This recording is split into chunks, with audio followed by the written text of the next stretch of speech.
Guys, lepas ni siapa yang beli sport car, supercar dekat dalam Malaysia ni dah tak rasa rudi.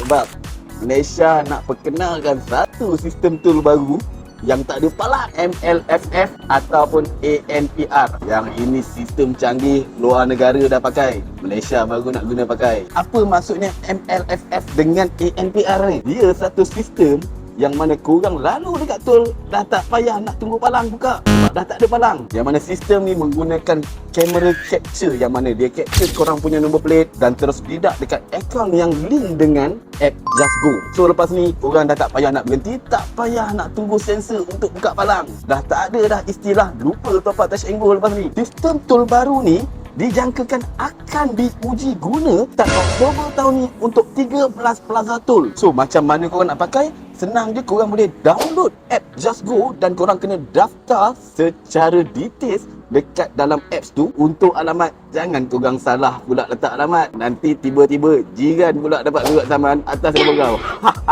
So berkenaan dengan sistem tol baru ni, bagus ke tak bagus sebenarnya? Okey, apa yang aku nampak? Satu, bagus sebab dia kurangkan jam. Lepas ni tak adalah korang nak berjam-jam nak tunggu atas highway tu nak balik ke Kelantan. Tapi apa yang aku nampak, ada risiko dia.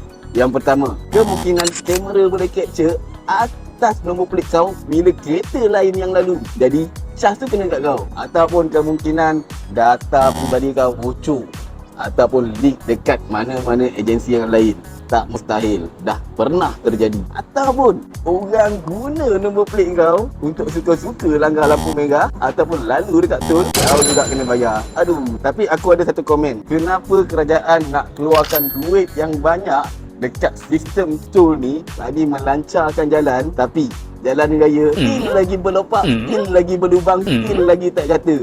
Transformers turun bumi sakit pinggang.